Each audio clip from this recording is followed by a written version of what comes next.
Mass firings continue across the United States. JLP push ahead to make Portmore Jamaica's 15th parish. Police killings so far this year jumped to 40. This is Undiluted News. Mikey Bones reporting. There was mass firings at several government agencies in the United States as President Elon Musk and co-president Donald Trump sent emails to workers to vacate the premises at the Education Department, the Small Business Administration, the Consumer Financial Protection Bureau, and the General Services Administration, which manages many federal buildings. All probationary staff at the Office of Personnel Management, the human resources arm for the U.S. government, were fired in a group call yesterday and told to leave the agency's headquarters in Washington by 3 p.m. on Thursday. Next firings will be at the Federal Tax Collecting Agency, the Internal Revenue Service, and U.S. embassies were told to prepare for staff cuts. You were warned, but you did not listen. You voted for this, now you suffer the consequences. Meanwhile, the parliamentary opposition in Jamaica has threatened to petition the courts to challenge the bill to make Portmore a parish. The governing Jamaica Labour Party used its majority in the House of Representatives to push through the bill on Tuesday evening. Fitz Jackson, opposition spokesman on matters concerning Portmore and Member of Parliament for St. Catharines Southern, has charged that the bill is simply a power grab by the government. When it became clear that the government would be using its majority to pass the bill, the opposition members walked out of the chamber, but not before Mr. Jackson promised that, should the opposition People's National Party win the next election, it will repeal the act. Meanwhile, students at the University of the West Indies said that not enough is being done to improve security on the Mona campus. Students have taken to social media platform TikTok to voice their dissatisfaction and highlight a number of incidents that have occurred on campus over the last few weeks, including armed robbery. Guild President Perry Cummings Jr. said that the administration has been tardy in its efforts to improve security. Mr. Cummings, while noting that he understands that the university campus is not the safest place, cautioned against misinformation. He said that a group of students were recently robbed in the vicinity of the Mona Chapel. Mr. Cummings said the students' proposal on safety solutions had been ignored. Investigators into the disappearance of Digicel employee Kevin Walker, who is presumed dead, said that Tuesday's operation in Denhamtown, Kingston, which led to the fatal shooting of one suspect and the capturing of another, is a significant step forward in advancing the case. The police said the deceased, known only as Diamond, was among several people listed as person of interest in the disappearance of Mr. Walker. The man apprehended is 19-year-old Tajay Thompson, otherwise called Tico, and it's reported that about 7:30 p.m., members of the Kingston Western Police intercepted a stolen silver Toyota Probox in the vicinity of Nuttall Street and Last Street in Denham Town. The officers said that the vehicle was spotted being driven recklessly, and when signaled to stop, the occupants opened fire at the police, prompting them to return fire. And during the exchange, Diamond was shot and injured. He was pronounced dead at hospital, while Thompson was arrested at the scene.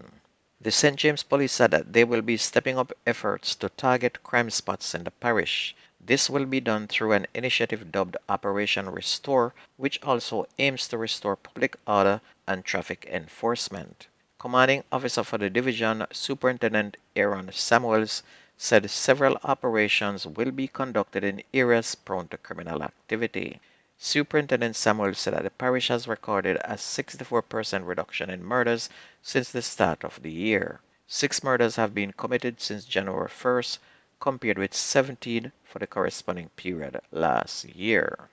Another man was shot dead in Hanover by the police. He has been identified as 34-year-old Andre Garvey during a reported confrontation with the police on Wednesday.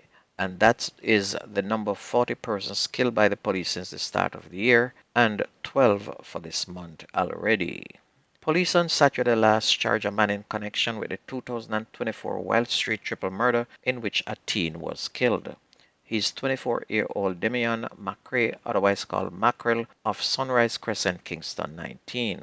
Reports are that about 3:10 on May 13, a group of men were on a section of Wild Street when a motor car drove up.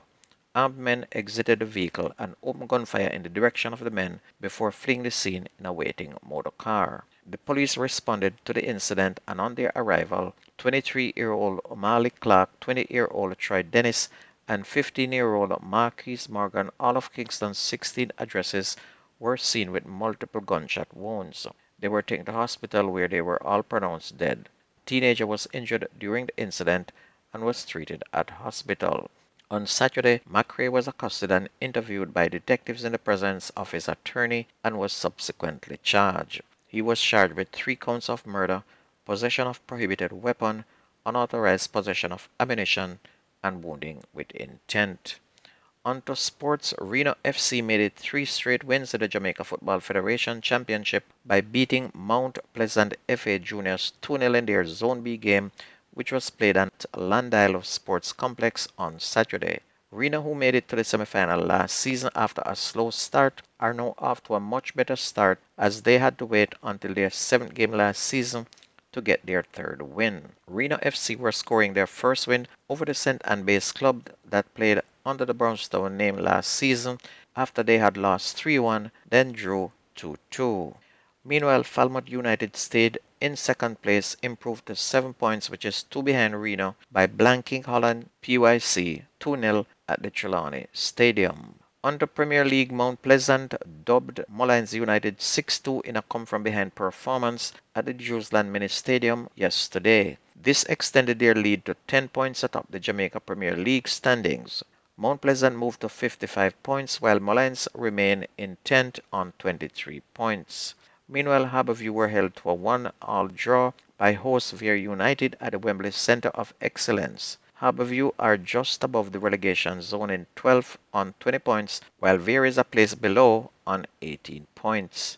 Montego Bay United and defending champions Cavalier played out a 1-all draw at the Anthony Spalding Sports Complex, while Arnett Gardens clipped Waterhouse 3-2. And if you missed the news on this station, please go to YouTube, type in Jamerican Undiluted News, listen, like, share, subscribe, and keep it going. That's news and sports on your favorite radio. My name is Mikey Bones. I gone.